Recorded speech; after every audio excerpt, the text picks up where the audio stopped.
Hello दोस्तों, जय हिंद, नमस्कार।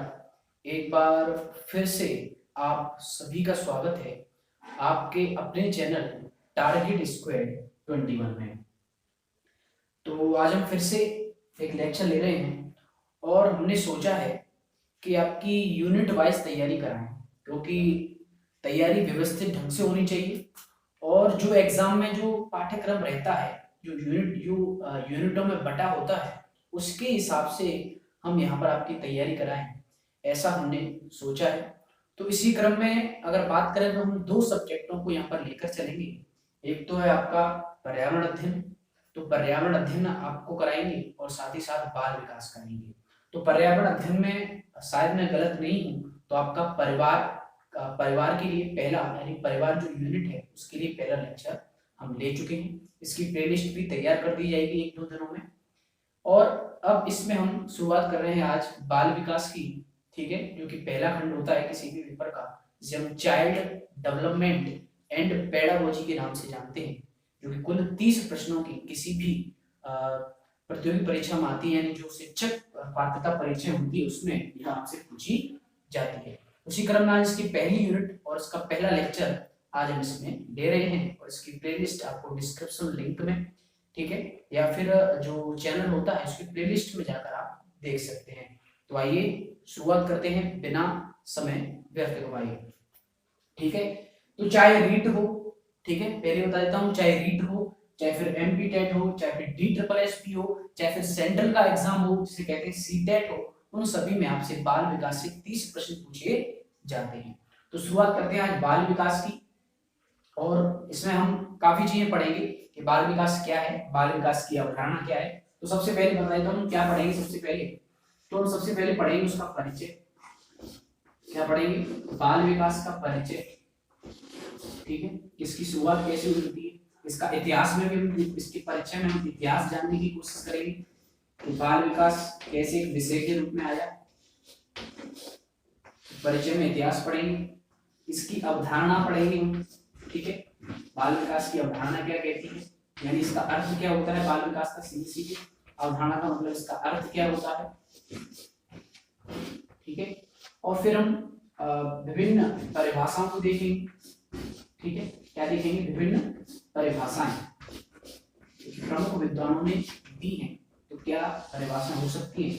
तो मैं मुख्य रूप से हम पढ़ेंगे एक तो हरलॉक, ठीक है, श्रीमती हरलॉक नामक जो विद्वान विदुषी थी, ठीक है, उन्होंने क्या कहा बाल विकास के बारे में। इसके बाद हम वर्ग पढ़ेंगे, वर्ग क्या कहते हैं, और इसके बाद हम पढ़ेंगे क्रू एवं क्रू, ठीक है, क्रू एवं क्रू।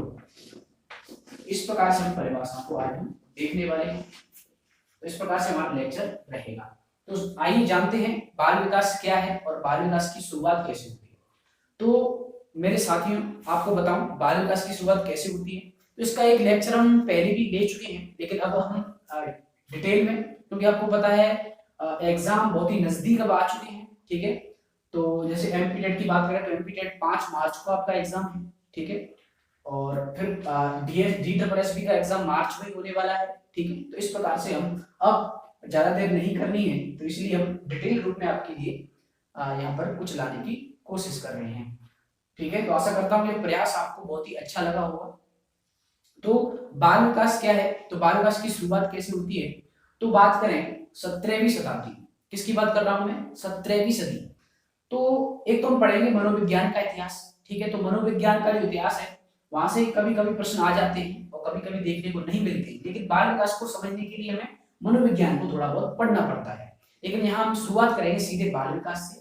तो बाल विकास जो था, जो बाल विकास की जो विषय वस्तु थी, उसको 17वीं सदी से पहले, यानी मैं किस सदी की बात कर रहा हूँ? 17th सेंचुरी, यानी, ठीक है, यानी 17वीं शताब्दी, इसकी बात हो रही है यहाँ पर, 17वीं सदी की बात हो रही है।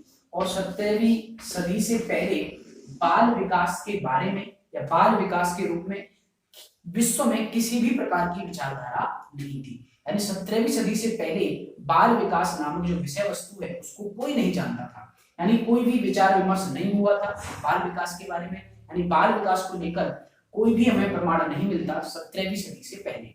लेकिन 17वीं सदी में हुआ क्या? 17वीं सदी से पहले बाल विकास नहीं था, लेकिन 17वीं सदी में हम बात करें तो एक यूरोपियन विद्वान थे। कौन थे? एक यूरोपियन विद्वान थे जिनका नाम था कोमिनियस। कौन थे? एक यूरोपियन विद्वान थे जिनका नाम था कोमिनियस। तो यहाँ से बाल विकास की नींव पड़ती है, आधारशिला पड़ती है, और किस प्रकार से पड़ती है ये हम बात करेंगे। तो जो कोमिनियस नाम के जो विद्वान थे, यूरोपियन विद्वान थे, उन्होंने क्या किया, सन 1628 कब 1628 ईस्वी में एक संस्था की स्थापना करते हैं जिसका नाम था स्कूल ऑफ इन्फेंसी। क्या नाम था? School of infancy. क्या नाम था? School of infancy. ठीक है। अब इन्फेंसी का मतलब क्या होता है? स्कूल तो आप जानते हैं, इन्फेंसी मतलब इन्फेंट कहते हैं शिशु को। ठीक है। तो एक शिशुओं के लिए उन्होंने क्या की, पाठशाला प्रारंभ की जिसे कहते हैं स्कूल ऑफ इन्फेंसी, यानी शिशु पाठशाला भी कह सकते हैं, हिंदी में हम शिशु पाठशाला के नाम से भी जानते हैं। तो 1628 ईस्वी में कोमिनियस के द्वारा स्कूल ऑफ इन्फेंसी की शुरुआत होती है। ठीक है। तो इसी के साथ बाल विकास की थोड़ी बहुत नींव पड़ जाती है। ठीक है। तो स्कूल ऑफ इन्फेंसी की शुरुआत होती है और फिर इसके 29 वर्षों बाद, यानी 29 सालों बाद क्या होता है, कोमिनियस नाम के जो विद्वान थे उन्होंने 2 पुस्तकों की रचना की। और वो पुस्तकें थी, वो चित्रमयी पुस्तकें थी। कैसी थी? 2 चित्रमयी पुस्तकों की वे रचना करते हैं। 2 चित्रमयी पुस्तकों की रचना उनके द्वारा की गई। ठीक है। यानी उनका क्या योगदान रहा कोमिनियस का? तो कोमिनियस का योगदान ये रहा कि इन्होंने 2 चित्रमयी पुस्तकों की रचना की। और जो 2 चित्रमयी पुस्तक थी उनकी खास विशेषता क्या थी? क्योंकि उन्होंने 2 पुस्तकों की रचना की थी जिसमें चित्र हुआ करते थे, तभी तो इनका नाम पड़ा था चित्रमयी पुस्तकें। तो इसमें हुआ क्या, तो इसका मुख्य उद्देश्य क्या था कि बालक को जिस प्रकार से हम वर्णमाला समझाते हैं, जैसे हम बात करें क, तो क से हम क्या समझाते हैं? क से कबूतर। क्या समझाते हैं? क से कबूतर और ख से खरगोश। तो इसमें भी क्या था कि वर्णमाला को समझाने के लिए इन पुस्तकों में क्या था कि बालक को वर्णमाला समझाने के लिए प्रत्येक वर्ण के सामने, क्या बोल रहा हूं मैं, प्रत्येक वर्ण के सामने एक चित्र प्रदर्शित, यानी एक चित्र दिखाया जाता, यानी एक चित्र की रचना उसके सामने की गई थी। तो इस प्रकार से किसी भी बालक को वर्णमाला समझाने के लिए प्रत्येक वर्ण के सामने एक चित्र की रचना की गई थी। इस प्रकार से उन्होंने 2 चित्रमयी पुस्तकों की रचना की थी और वो सन थी कितनी? 1657। कब थी? 1657 ईस्वी में इन पुस्तकों की रचना की गई थी। किसके द्वारा? कोमिनियस के द्वारा। 29 वर्षों के लगातार प्रयास के बाद उन्होंने इन 2 पुस्तकों की रचना की थी। ठीक है। क्योंकि और यह जो परंपरा है वो आज तक भी कायम है। आज हम देखते हैं कि जो छोटे बालक होते हैं, जो प्राथमिक स्तर के बालक होते हैं, उन्हें भी हम इसी तरीके से वर्णमाला को समझाने का प्रयास करते हैं। एक वर्ण होता है और उस वर्ण के सामने कोई न कोई एक चित्र बना होता है उस वर्ण से संबंधित। जैसे क से कबूतर, तो कबूतर का चित्र बना होता है। ख से खरगोश जब पढ़ाते हैं तो खरगोश का चित्र बना होता है। तो इसी प्रकार से इसकी जो शुरुआत हुई थी वो सन 1657 ईस्वी में हुई थी और आज भी यह परंपरा कायम है। तो इस प्रकार से उन्होंने बालक के विकास को समझने का प्रयास किया कि बालक किस प्रकार से अधिगम कर पाते हैं। ठीक है। बालक चित्रों के द्वारा बहुत ही शीघ्र रूप में अपना अधिगम कर पाते हैं। जब उन्हें कोई चित्र दिखाया जाता है तो उनके मस्तिष्क में वो विषय वस्तु बैठ जाती है। ठीक है, बैठ जाती है। तो इस प्रकार से उन्होंने 2 चित्रमय पुस्तकों की रचना की। फिर क्या होता है 18वीं सदी में, फिर होता है 18वीं सदी में क्या हुआ, हम सबसे पहले इसका क्या पढ़ रहे हैं, परिचय पढ़ रहे हैं और परिचय में इसका इतिहास जानने की कोशिश कर रहे हैं कि आखिर जो बाल विकास था वो बाल विकास एक विषय के रूप में किस प्रकार स्थापित हुआ। पहले से बाल मनोविज्ञान कहते थे, यानी बालक का जो मनोविज्ञान होता है, पहले मनोविज्ञान थी तो बालक का जो मनोविज्ञान था वो बाल मनोविज्ञान कहलाया और बाल मनोविज्ञान फिर बाद में जाकर क्या बना, बाल विकास बना। क्या बना, बाल विकास बना। तो आइए जानते हैं कि बाल विकास कैसे बना। फिर क्या होता है 18वीं सदी में एक जर्मनी के विद्वान थे। कौन थे, एक जर्मनी के, यानी जर्मनी जो देश है उस जर्मनी देश के विद्वान थे जिनका नाम था पेस्टोलॉजी। क्या नाम था, पेस्टोलॉजी। ठीक है, तो इनका बड़ा योगदान था। इनका क्या योगदान रहा बाल विकास में। तो जो पेस्टोलॉजी नामक जो विद्वान थे, जो कि एक जर्मनी के विद्वान थे, तो पेस्टोलॉजी ने क्या किया, सन 1774 ईस्वी में, क्या किया, सन 1774 ईस्वी। ये डेट आपको याद रखनी है क्योंकि एक फैक्ट बन के जब किसी भी परीक्षा में आपसे पूछा जा सकता है। तो 1774 ईस्वी में क्या हुआ, सन 1774 ईस्वी में इन्होंने एक लेख लिखा और उस लेख का नाम क्या था, उस लेख का नाम आपसे पूछा जा सकता है। तो उस लेख का नाम है बेबी बायोग्राफी। क्या नाम है, बेबी बायोग्राफी। ठीक है, यानी बेबी की आत्मकथा, यानी एक शिशु की आत्मकथा। और 1774 में जो पेस्टोलॉजी थे उन्होंने यह लेख लिखा और ये जो लेख था वो विभिन्न पत्र पत्रिकाओं में प्रकाशित कर गया। अब जानते हैं इस लेख में क्या था, इस लेख के बारे में क्या विशेष था। तो यह जो लेख लिखा था पेस्टोलॉजी ने, जो बेबी बायोग्राफी नाम से प्रकाशित करवाया था, उस लेख में क्या था, उस जो लेख लिखा था बेबी बायोग्राफी, वह अपने ही पुत्र, इनके पुत्र थे जो 3.5 वर्ष के थे। कितने थे, 3.5 वर्ष के इनके पुत्र थे, जिसका नाम था अल्बर्ट। इनका एक पुत्र था अल्बर्ट नाम था जिसका। तो उन्होंने अल्बर्ट के विकास को ध्यान में रखते हुए, यानी उन्होंने खुद के बालक के विकास का अध्ययन किया। ठीक है, तो खुद के बालक के विकास का जब अध्ययन किया तो उन्होंने इसी विकास के अध्ययन पर एक लेख प्रकाशित करवाया, बेबी बायोग्राफी नाम का। तो अगर हम प्रश्न की दृष्टि से पूछें, परीक्षा की दृष्टि से पूछें, तो यह फैक्ट बन सकता है, यह तथ्य बन सकता है कि बाल विकास का सर्वप्रथम वैज्ञानिक विवरण प्रस्तुत करने वाले मनोविज्ञान कौन थे, या कह सकते हैं विद्वान कौन थे। तो आपका आंसर आ जाएगा पेस्टोलॉजी। और पेस्टोलॉजी का संबंध किस देश से था, तो आपका आंसर आ जाएगा जर्मनी। और आपसे पूछा जाए कि वह लेख कौन सा था, तो उस लेख का नाम था बेबी बायोग्राफी। और बेबी बायोग्राफी किस पर आधारित था, तो उनके ही 3.5 वर्षीय पुत्र अल्बर्ट पर आधारित था। तो यहाँ से कई प्रकार के फैक्ट यहाँ से आपसे पूछे जा सकते हैं। यही क्या था, बाल विकास का पहला वैज्ञानिक विवरण। ठीक है, तो बाल विकास की नींव पड़ चुकी है। पहले कोमिनिस ने अपना योगदान दिया, फिर पेस्टोलॉजी नाम के जो विद्वान थे उन्होंने अपना योगदान दिखाया और बाल विकास को सर्वप्रथम वैज्ञानिक रूप से सबके सामने प्रस्तुत किया। ठीक है, उन्होंने बेबी बायोग्राफी नामक लेख लिखकर विभिन्न पत्रिकाओं में प्रकाशित कर रहे हैं। अब जैसे ही बेबी बायोग्राफी नामक जो लेख था वह विभिन्न पत्रिकाओं में प्रकाशित हुआ, तो इसका प्रभाव क्या हुआ, इसका प्रभाव पड़ा जर्मनी के ही एक चिकित्सक थे। जब उन्होंने यह लेख पत्रिकाओं में प्रकाशित करवाया तो इस लेख को एक जर्मनी के चिकित्सक थे जिनका नाम था टैडमैन। क्या नाम था, मैं लिख देता हूं, टैडमैन। तो टैडमैन एक पेशे के रूप में क्या थे, एक डॉक्टर थे, कह सकते हैं चिकित्सक थे, शिशु चिकित्सक थे टैडमैन। और उन टैडमैन पर जब टैडमैन ने ये लेख पढ़ा, बेबी बायोग्राफी नाम के लेख पढ़ा जो कि पेस्टोलॉजी ने लिखा था, तो इसका बहुत ही विशेष रूप से प्रभाव पड़ा किस पर, टैडमैन पर पड़ा। और टैडमैन इस लेख से बहुत ही ज्यादा प्रभावित हुए, बहुत ही विशेष रूप से प्रभावित हुए। और टैडमैन ने क्या किया, टैडमैन ने इस बाल विकास का प्रयोग अपनी चिकित्सा में किया। यानी प्रश्न आ जाए कि बाल विकास का सर्वप्रथम प्रयोग चिकित्सा क्षेत्र में हुआ था। प्रश्न कैसे आएगा कि बाल विकास का सर्वप्रथम प्रयोग किस क्षेत्र में हुआ था, तो आपका आंसर हो जाएगा चिकित्सा क्षेत्र में। क्योंकि जो टैडमैन थे वो एक चिकित्सक थे और इन्होंने क्या किया, चिकित्सा के क्षेत्र में बालक के विकास के अध्ययन को क्या प्रदान की, गति प्रदान की। यानी बाल विकास के अध्ययन को गति प्रदान करने वाले कौन थे, डॉक्टर टैडमैन थे। कौन थे, डॉक्टर टैडमैन, जिनका संबंध भी जर्मनी से ही था। तो पेस्टोलॉजी का प्रभाव पड़ा किस पर, टैडमैन पर। और टैडमैन ने बालक के विकास के अध्ययन को चिकित्सा के क्षेत्र में गति प्रदान की। ठीक है, तो इस प्रकार से टैडमैन का भी योगदान माना जाता है बाल विकास में।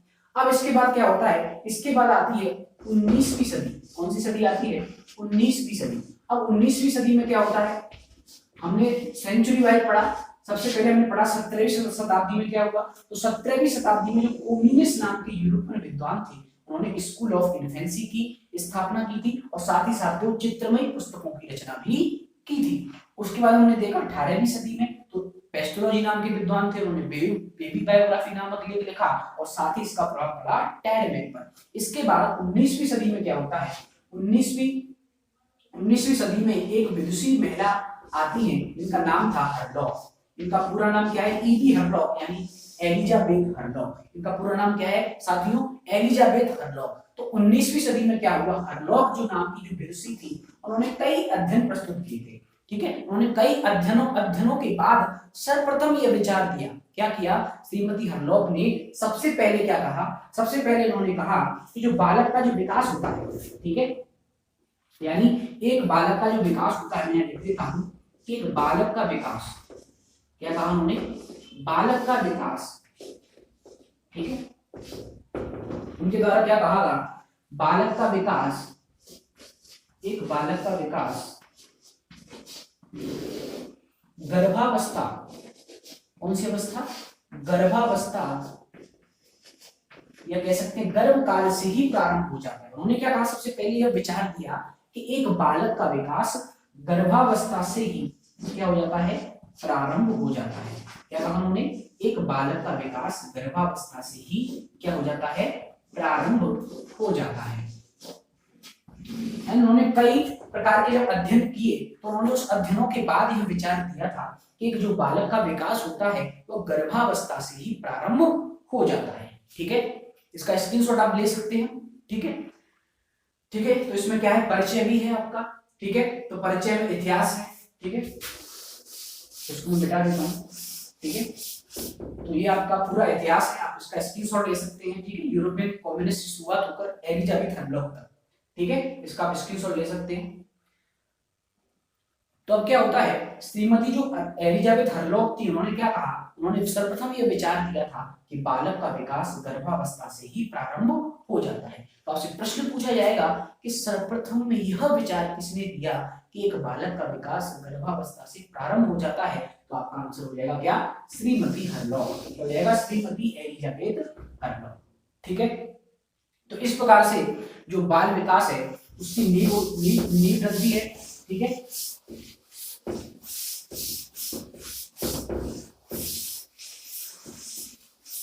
ठीक है, तो जैसे ही हरलॉक ने यह विचार किया तो क्या हुआ, जो बाल मनोविज्ञान था, क्या था, जो बाल मनोविज्ञान था वह क्या बन गया, बाल विकास बन चुका। ठीक है, जैसे ही एलिजाबेथ हरलॉक ने यह कहा कि किसी भी बालक का विकास गर्भावस्था से ही प्रारंभ हो जाता है, तो जो बाल मनोविज्ञान की जो विषय वस्तु थी वह किसमें बदल गई, बाल विकास में। किसमें बदल गई, बाल विकास में। किसमें बदल गई, बाल विकास में। यानी इस प्रकार एलिजाबेथ हरलॉक के प्रयासों के द्वारा क्या बना, बाल मनोविज्ञान, बाल विकास बना। तो हमसे यह भी प्रश्न पूछा जा सकता है कि किस मनोवैज्ञानिक, ठीक है, यानी कौन सी जो विदुषी महिला थी जिनके द्वारा बाल मनोविज्ञान को बाल विकास बनाने का श्रेय दिया जाता है, तो वो थी श्रीमती एलिजाबेथ हरलॉक, क्योंकि इन्हीं के विचारों से जो बाल मनोविज्ञान है वो क्या बन सका, बाल विकास बन चुका। तो ये तो हो गया इसका परिचय। ठीक है, क्या होगा इसका परिचय, इसका इतिहास हमने जान लिया। अब समझते हैं इसका अर्थ क्या होता है। क्या समझते हैं, इसका अर्थ जानने की कोशिश करते हैं, इसका अर्थ क्या है। ठीक है, इसकी अवधारणा क्या है, बाल विकास है क्या। एक्चुअल में बाल विकास विषय वस्तु के रूप में तो स्थापित हो चुका है, लेकिन इसका अर्थ क्या हुआ, सही मायनों में इसका जो कह सकते हैं वास्तविक अर्थ क्या होगा। तो बाल विकास यानी बाल का मतलब होता है चाइल्ड, क्या होता है, चाइल्ड, और विकास का मतलब होता है डेवलपमेंट। ठीक है, क्या होता है, डेवलपमेंट। ठीक है, तो चाइल्ड डेवलपमेंट यानी किसी भी बालक का विकास। तो बालक विकास क्या होता है, तो इस बाल विकास का अर्थ क्या होता है, तो अर्थ हम जान लेते हैं कि गर्भावस्था से लेकर, ध्यान से देखना क्योंकि यह महत्वपूर्ण है समझना आपको, तो गर्भावस्था से लेकर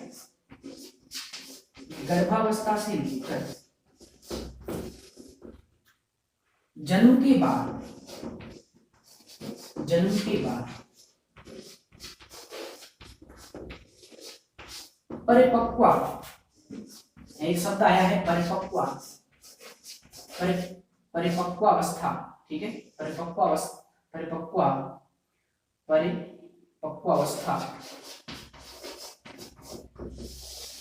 तक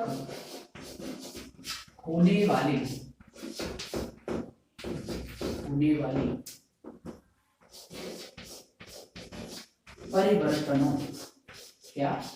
परिवर्तनों का अध्ययन। ठीक है, अध्ययन यानी स्टडी का अध्ययन क्या कहलाता है, बाल विकास कहलाता है। यह है बाल विकास का अर्थ। यानी जब बालक गर्भ में होता है तो बालक का विकास वहीं से प्रारंभ हो जाता है, यानी उसमें वहां से परिवर्तन प्रारंभ हो जाती है। एक बालक का जन्म किस प्रकार से होता है, तो ध्यान देना कि किसी भी बालक का जो जन्म होता है और जन्म के बाद जो भी विकास होता है, ठीक है, उसके व्यक्तित्व का जितना भी विकास होता है वो दो क्रियाओं पर निर्धारित होता है। वो क्या होता है, एक तो होता है वंशक्रम और एक होता है उसका वातावरण। यानी किसी भी बालक का जन्म तथा उसका विकास उसके वंशक्रम तथा वातावरण की अंतःक्रिया का क्या होता है, परिणाम होता है, और यही होता है बाल विकास। तो जो भी बालक में परिवर्तन आते हैं, तो गर्भावस्था यानी जब वो माँ के गर्भ में होता है उस अवस्था से लेकर जब उसका जन्म होता है और उस जन्म के बाद तब तक वो परिपक्व नहीं हो जाता। परिपक्व का मतलब होता है किशोरावस्था के अंत तक। यानी कोई भी बालक परिपक्व कब होता है, शारीरिक रूप से परिपक्व कब होता है, जब वह किशोरावस्था के अंत तक जाता है। यानी गर्भावस्था से लेकर उस एक परिपक्व अवस्था तक होने वाले जितने भी परिवर्तन होते हैं, ठीक है, जितने भी परिवर्तन होते हैं उन सभी का अध्ययन, एक समग्र अध्ययन क्या कहलाता है, वैज्ञानिक ढंग से जो अध्ययन कहलाता है वही कहलाता है बाल विकास। क्या कहलाता है साथियों, वो क्या कहलाता है, बाल विकास कहलाता है।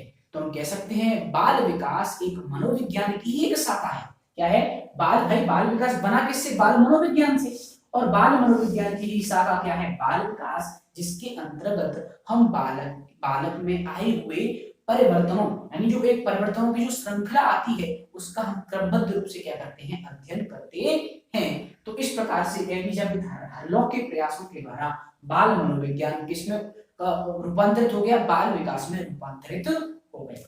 अब हम समझते हैं कि हरलॉक के द्वारा बाल विकास के बारे में क्या विचार किए गए। तो सबसे पहला विचार तो यही रहेगा, इन्होंने सबसे पहले यह बताया कि बालक का विकास सबसे पहले गर्भावस्था से ही प्रारंभ हो जाता है।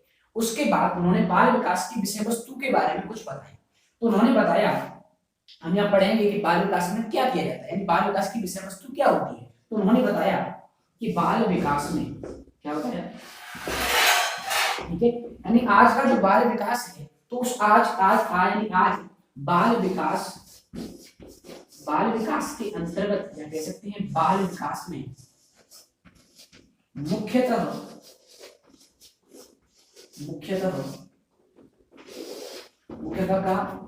क्या,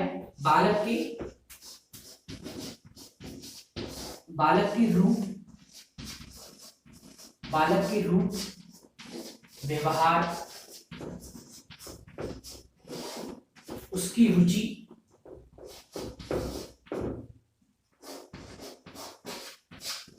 और लक्ष्यों में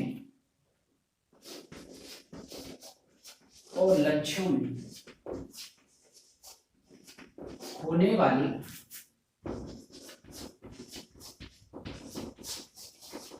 विशिष्ट परिवर्तनों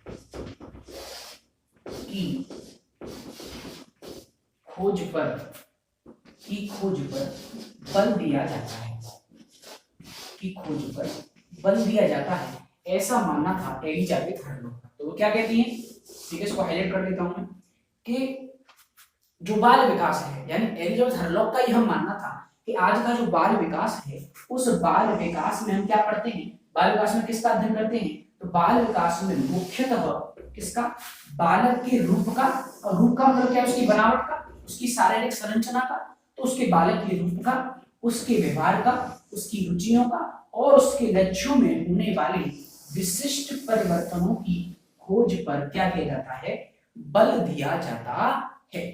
ठीक है, यह मानना था हरलॉक का। यानी बाल विकास के अंतर्गत हम बालक के रूप, उसके व्यवहार, उसकी रुचियों और उसके लक्ष्यों में होने वाले उन विशिष्ट परिवर्तनों की खोज पर हम बल देते हैं, जो कि एक विकासात्मक अवस्था से दूसरी विकासात्मक अवस्था में पदार्पण करते समय होते हैं। यह मानना था एलिजाबेथ हरलॉक का। साथ ही साथ उन्होंने यह भी कहा कि साथ ही साथ इन परिवर्तनों की खोज पर बल तो दिया ही जाता है, साथ ही यह भी खोजने का प्रयास किया जाता है कि यह जो परिवर्तन होते हैं वह कब होते हैं। ठीक है, बाल विकास में क्या क्या क्या हम किसका अध्ययन करते हैं कि जो परिवर्तन है वो कब होते हैं। ठीक है, यह परिवर्तन कब होते हैं, ठीक है, क्यों होते हैं, यह परिवर्तन कब होते हैं, क्यों होते हैं, कैसे होते हैं, ठीक है। इन सभी प्रश्नों का जवाब हमें किससे मिलता है, बाल विकास के अंतर्गत मिलता है कि यह परिवर्तन कब होते हैं, ठीक है, ये परिवर्तन क्या होते हैं और कैसे होते हैं, क्यों होते हैं, और यह जो परिवर्तन होते हैं वो सार्वभौमिक होते हैं या फिर व्यक्तिक होते हैं, यह यूनिवर्सल होते हैं या फिर कह सकते हैं इंडिविजुअल होते हैं। यह जो परिवर्तन होते हैं इस बालकों में वो सार्वभौमिक रूप से होते हैं या फिर व्यक्तिगत रूप से होते हैं। तो इन सभी का अध्ययन हम किसके अंतर्गत करते हैं, बाल विकास के अंतर्गत करते हैं, ठीक है। तो ये बात आपको नोट कर लेनी है कि एलिजाबेथ हरलॉक ने अपने बाल विकास के बारे में उन्होंने अपने क्या विचार दिए, ठीक है। अब देखते हैं आगे।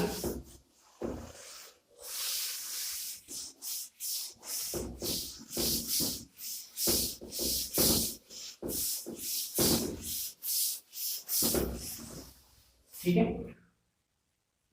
अब हम देखते हैं, हमने देख लिया बाल विकास किस प्रकार से स्थापित हुआ, ठीक है, बाल विकास का परिचय हमने जान लिया, बाल विकास का अर्थ हमने जान लिया, और एक और चीज हमें जाननी है, एलिजाबेथ हरलॉक यानी जिन्होंने 19वीं शताब्दी में यह विचार दिया था, और उसी शताब्दी में एक महत्वपूर्ण कार्य क्या हुआ, सन 1893 में क्या हुआ, सन 1893 ईस्वी में क्या हुआ, अमेरिका के विद्वान थे स्टिनली हॉल, क्या जिसका नाम आता है स्टिनली हॉल, क्या कह सकते हैं स्टिनली हॉल, ठीक है, स्टिनली हॉल। तो उन्होंने क्या किया, अमेरिका में 1893 ईस्वी में बाल विकास आंदोलन प्रारंभ कर दिया। क्या प्रारंभ कर दिया, बाल विकास आंदोलन उन्होंने प्रारंभ कर दिया, और साथ ही साथ उन्होंने एक बाल अध्ययन, क्या बाल अध्ययन सोसाइटी, क्या बाल अध्ययन सोसाइटी की भी स्थापना इनके द्वारा की गई। कौन थे, स्टेनली हॉल। तो इसलिए इन्हें बाल विकास का पिता भी कहा जाता है। अगर मैं एक प्रश्न आपके सामने लिखूं, एक प्रश्न आता है, ठीक है, कई परीक्षाओं में पूछा जाता है कि बाल अध्ययन का पिता किसे कहा जाता है। क्या प्रश्न है कि बाल अध्ययन का पिता किसे कहते हैं, तो बाल अध्ययन का पिता किसे कहा जाता है, स्टेनली हॉल को ही कहा जाता है। क्यों कहा जाता है, क्योंकि इन्होंने विश्व में सबसे पहले बाल अध्ययन आंदोलन प्रारंभ किया था, या कह सकते हैं बाल विकास आंदोलन प्रारंभ किया था। और कहां पे प्रारंभ किया था, अमेरिका से प्रारंभ किया था। ये कहां के थे, अमेरिका के थे। कहां के थे, ये अमेरिका के थे। तो ये भी आपको एक इंपोर्टेंट तथ्य के रूप में याद रखना है, क्योंकि यह कई परीक्षाओं में आपसे प्रश्न पूछा गया है कि बाल विकास आंदोलन का पिता या बाल अध्ययन का पिता किसे कहा जाता है। और साथ ही साथ एक महत्वपूर्ण जानकारी, एक्स्ट्रा जानकारी अभी आपको बता दूं कि जो स्टिनली जो हॉल है उन्हें ही किशोर मनोविज्ञान का, इसका किशोर मनोविज्ञान का पितामह कहा जाता है, ठीक है। किशोर मनोविज्ञान का क्या कहा जाता है, इन्हें पितामह कहा जाता है। ये भी आपको याद रखना है, यही किशोर मनोविज्ञान के पिता भी कहे जाते हैं, इनका नाम है स्टिनली हॉल। तो इस प्रकार से बाल विकास अपने अस्तित्व में आया। तो इसका हमने परिचय जान लिया, ठीक है, परिचय में इसका इतिहास जान लिया, इसका फिर हमने अर्थ जानने की कोशिश की, एलिजाबेथ हरलॉक के जो विचार थे उन्हें जानने का प्रयास किया। तो इस प्रकार से बाल विकास अस्तित्व में आया। इसके अगले लेक्चर में, हमारा पहला लेक्चर है, ध्यान दीजिएगा, ठीक है, किसका, चाइल्ड साइकोलॉजी का, या कह सकते हैं बाल विकास का, या कह सकते हैं चाइल्ड डेवलपमेंट का। अगला लेक्चर में हम बात करेंगे इसकी परिभाषाओं की, इसकी बात करेंगे इसकी परिभाषाओं की, ठीक है, बाल विकास की किन किन विद्वानों ने महत्वपूर्ण परिभाषाएं दी हैं, जिनमें हम वर्क को पढ़ेंगे, फिर द्वारा से हम एलिजाबेथ हरलॉक को पढ़ेंगे, और वर्क के अलावा, ठीक है, हम क्रो एवं क्रो को पढ़ेंगे। तो यह लेक्चर आज हम यही समाप्त करते हैं। अगले लेक्चर हम इसकी जो प्लेलिस्ट है वो आपको डिस्क्रिप्शन लिंक में आपको दे दी जाएगी, पिन कर दी जाएगी, ठीक है, वहां से आप इसको क्रमबद्ध रूप से आप यहीं से प्रारंभ कर सकते हैं, क्योंकि जो परीक्षाएं आने वाली उनमें जो समय है वो बहुत ही कम रह गया, इसलिए आपको एक व्यवस्थित ढंग से आपको तैयारी करनी पड़ेगी। बाकी अलावा पर्यावरण अध्ययन की प्लेलिस्ट भी दे दी जाएगी। तो यह काम हमारी टीम द्वारा किया जा रहा है। तो तब तक के लिए आपका बहुत बहुत आभार। जय हिंद।